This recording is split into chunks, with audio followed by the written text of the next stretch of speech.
Tommy here with Dave Ellefson of Megadeth. Man, it's great to see you. Yes, good to be here. Man, it's been a long time, but another great record with Dystopia. Yeah, thank you very much. Thank you. A couple years in the works, but I think the time and the effort was well worth it. Well, you know, you guys, it's been 15 albums, I guess. You missed a couple. There was a few years you weren't there. What was about 7, 8 years? Yeah, a couple years the band didn't work at all. So kind of from 2004, when the system failed, when Dave made that record, and then I came back. Really, it was the in-game record, but I came back at the time when we were doing the 20th anniversary of Rust in Peace.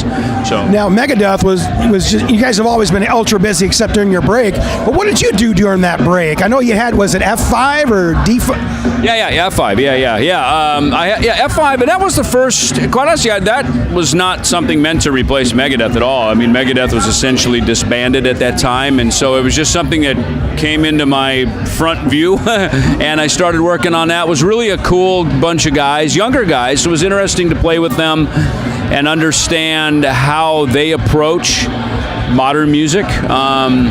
So we made 2 records with that. I had another thing, Temple of Brutality, and did some producing, worked on a handful of things. I went to college, I finished my degree up, and, yeah, thank you. So, it was a nice season of growth that when I came back in, to Megadeth, I was, I think, a different guy to some degree, some different life experiences that helped me, I'd like to think, wind in Megadeth sails to be who we are today.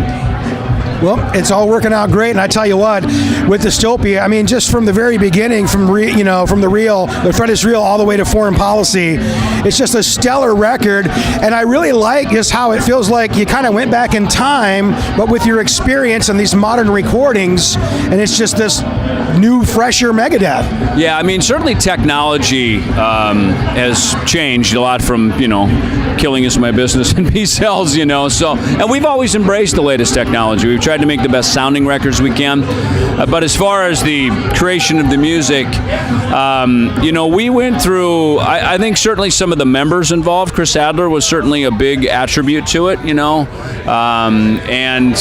he gave a different perspective as a fan, and then being in the band and playing. Dave and I obviously being very close to it, sometimes an outside perspective, even Kiko, would come in and say, yeah, I noticed in the past Megadeth might have done this. And Dave and I come in like, oh, interesting. We don't see that. Sometimes you're too close to it. So I think we had, the lineup was great to record it on, and now having Dirk in the band, again, really understands that old Gar Samuelson style of playing from the early records. So I think we're blessed to have some people around that have some really good perspective for us. Well, it's funny you bring that up, because I was talking to a guy the other day about how a lot of times drummers and bass players don't get the recognition they should get, because most of the time, what they do really shapes the feel of the song. You change that drum pattern or you play that bass part in a different place that doesn't complement the vocal. When it does complement, it makes it all better. Well, we all have a personality to how we play, and meeting Dave in 1983, even what he did in Metallica and then started doing, when I met Dave, one of the songs he was really actively working on was what would become Looking Down the Cross. This finger tapping stuff. The bass part was really cool. There's another, just kind of the way that went when he and I met, and then we got into doing things like Skull Beneath the Skin and all these different songs, The Conjuring, Dave's playing was developing in a new way.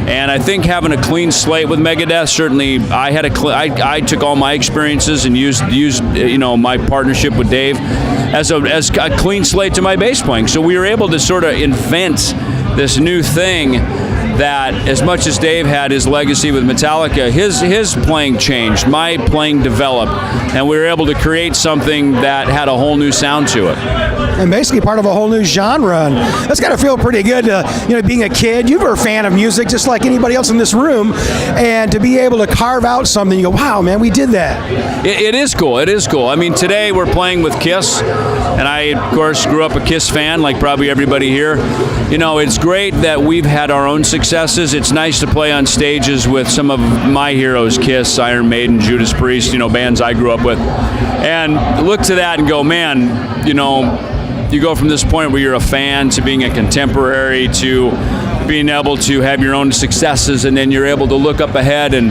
have that fan moment. Because, as soon as we lose being a fan, whether it's you doing this or me as an artist and a player, it's over, because then it just becomes kind of a really hard job, you know what I mean, with a changing zip code every day, so it's to keep that spirit alive it's why we're all here, But I'm a guitar player and I'm a fan of guitar.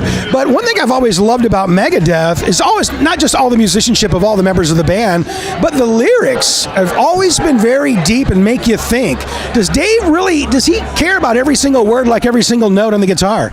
Yeah, no, he does, for sure. He does. I mean, he is definitely a wordsmith. I've learned a lot about composition from him, and especially when I write a lyric and I bring it in to Dave, we really get down to the in the beginning it was maybe more just a story and a concept and sort of making it kind of fit over the riff. Now we get a lot more detailed about the cadence, how many syllables, and there's things that when you sing a word, ba ba ba ba ba ba ba ba da ba da ba ba ba, you have to kind of count the syllables. How does a word work over that? Yet tell the story that you're trying to tell. It's not just about writing some words down. You're telling a story, and the words are part of that. And it's kind of like when you write music for a song. You're writing something that's engaging, and then you get into the details and the nuance of it. And that's a big part of the Megadeth compositions, for sure. The bass part on Fatal Illusion, very nice. Yeah, and I tell you, it's funny because a lot of these riffs like that, and I'm again with working with Dave, in the very beginning, he'd be writing a guitar part. He'd say, "Why don't you play that on bass?" And then maybe we'll start the song with that, or we'll have this break. So I've always been brought into the forefront. And one of the things we talked about was always, not only do I play bass, but I play lead bass. Not only does Dave play rhythm guitar, he plays lead guitar. And so, not only your drums, your lead drums. So there's kind of everybody gets to have this sort of lead feature moments in the show. Chris Adler actually pointed that out when he was playing with us last year. He said, "Man, there's so many amazing bass breaks in the show." I mean, we're playing Dawn Patrol, Poison Was the Cure, Fatal Illusion, Peace Sells, And I was like, "Really?" And he goes, "Yeah, man. I mean, back where I'm at on the drums, looking at, and there's these moments. They really create this ebb and flow that it's not just constant slamming at you all the time, which is, I think, what most people would expect from a metal band." Well, it's cool to be on stage and to be able to almost kind of take yourself out of it and listen to your other guys and go, "Wow, that was really cool what Kiko did, or what Dirk did, or what Dave did." It's one of the blessings we have of, as difficult as the lineup changes have been, I would say now, especially at this point, to have guys that can, again, give us kind of some of our own feedback, and also challenge us to, hey, you used to do it like this. Why don't we try that again? And then for us to go back. In fact, I was sitting with Dirk, and I'm going back ripping through a bunch of old songs on Peace Sells. And he's such a great drummer and a quick study. And we're going back playing Black Friday and some of these old tunes and really realizing the details and the things that were there. It takes me back in time as well, which is good as the legacy of Megadeth. It allows you to kind of reappreciate some of the things that you did so much since then you forgot you did. Yeah, I think when you're there, you always looking forward to what's behind this, and now that we're ahead now, you go back and look back and go, "Man, that was an awesome time, what a cool song that was." Well, speaking of looking back on a serious note, and I know you played with Nick Menza a long time, my condolences. I'm sure that is a loss to all of you guys. What are some of those memories when you look back on Nick? Is there a couple smile moments you mind sharing for a second? I mean, Nick, I know there's more than one or two, but Nick that guy was a constant, comedy act. I mean, he was so fun. He would get up, especially like just walking up on stage and stepping up on his drum riser and holding his sticks up in the cross. "The power of Christ compels you." He'd quote off of The Exorcist and stuff. And you just look at him, and just his overall vibe and attitude was so cool, man. I mean, he brought such a great spirit to the band, such a fun era of heavy metal, during the 90s when he was with us. And yeah, good look, we all miss him. I'm glad we got a chance to actually play with him before, we kind of toyed with that Rust in Peace lineup reunion, and it wasn't meant to be. It didn't work, but it was fun to be able to be in a room just playing, be a musician with him again, and I'm glad we had that before he passed. Step out as a fan for a second. I do appreciate guys at least trying to do that. But a lot of times fans and the haters haters on the internet understand, bands, it's your band. You guys have to decide who that feels right with. And if it doesn't feel right, you can't go into something like Megadeth and it not feel right. Yeah. Well, and I think another, I actually got to, jam a little bit with Marty Friedman at NAMM this last year. And again, just as friends, with no intention of ever doing Megadeth stuff together. And sometimes there's pressure is off now. We're Megadeth. He's got his own career, and we can just see each other as friends in the hallway and appreciate what we did together, have some laughs. And I think when there's always this looming, like, hey, you're going to do the reunion, it can spoil sometimes just the natural friendship that was there. And because we're all musicians, we're all friends. We had this season together where we created some music, and for whatever reason, that came apart, and we went in different directions, you're right. As a fan, it's hard sometimes to just let that go, and just let that be what that was. You fans, I'm sure, goes, man, I sure wish these guys were still playing together. Totally. I mean, Cheap Trick. I mean, Kiss. There was, and AC/DC. There's a lot of groups I grew up with, and as they said in Wayne's World, live in the now. Excellent quote. I see you got that run coming up with the Scorpions. That's got to be kind of a cool thing because I'm sure there's a lot of Scorpions fans that like Megadeth, but I'm sure there's going to be some new fans you guys are going to get in front of. For sure. I mean, there's a lot of chicks like that stuff. They were a big MTV favorite in the heyday of all that was. And what's cool is, look, they're the Scorpions. They're also this awesome heavy metal group with some of the greatest guitar playing ever. And for us, our two bands to come together, share that sort of musical depth.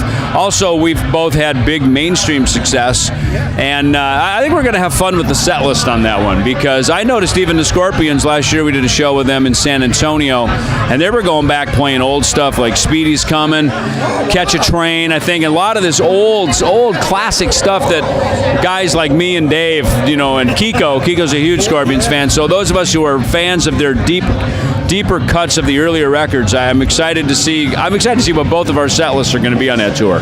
Well, it should be very exciting. And speaking of exciting, what's coming around the corner? You guys going to get back in with this new lineup and get behind the board and make another one? Yeah, we're actually discussing that now. Some new ideas are starting to come. We're doing some jamming together, just kind of feeling out what the process is going to be. Obviously, we've got big shows and things that we need to pay attention to first and foremost. But yeah, there's definitely the intent for the new record is set, and we're moving forward on when the schedule of that will lay out. Well, sounds good. What about, you got coffee now? You got a coffee house. Tell me about the coffee. Well, it's actually right over here. It's right on the other side of the stadium. Danny Wimmer Presents were kind enough to let us come in. We've actually been selling coffee to a lot of his festivals throughout this year. And now today, this weekend, we are actually a proper concession coffee vendor here at Chicago Open Air. And it's great. We got cold brew, we got hot coffee, we got merchandise. Don Jameson, comedian Don Jameson, is our host. And I'm going to actually swing over when I'm done here at the media tent and go over and hang out with some fans. And so we're here all weekend. So come on over to Ellefson Coffee Company. My buddy here is a coffee snob. He's going, dude, I'm there. Well, hey, real quick, and this is for, I know I picked up the book that you did, Making Music, Your Business. It's a really cool book. I've turned a lot of young musicians onto the book. And I do a local program on my show as well. I do a regular radio show, but I have a local program. And since you put that book out and you have advice for young kids, if you could give some advice for that next kid or band wanting to maybe take that path down being Megadeth, what are some of the things that you've learned, if there was just a couple quick things to make sure they stay on the right path?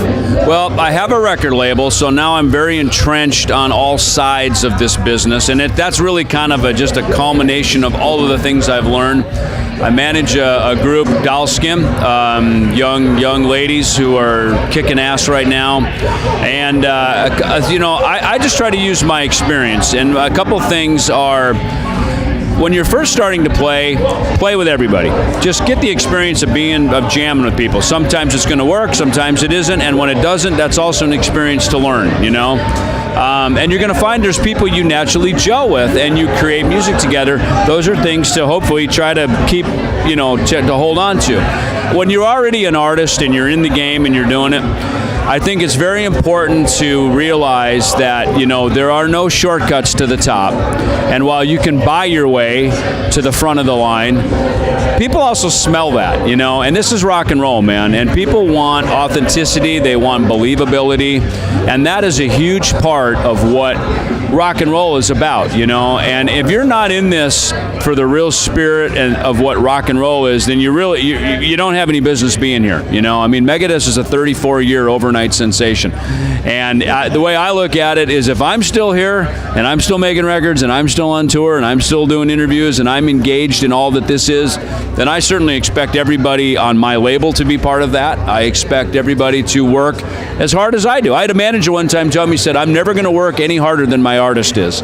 Meaning, if you're not willing to do the work, I'm not willing to do the work. But if you're willing to, put in the time and the effort and drive the miles and do all that, then dude, I'm right there with you as a partner. And I think that was a very, there's a work ethic involved in this that, as AC/DC said, it's a long way to the top if you want to rock and roll. And none of us got to the top here today by any shortcuts. We all start at the same place. We all start at the bottom. Well, thank you so much for sharing that. I appreciate it. Dave Ellefson of Megadeth. This is Real Rock 103.9 The Bear.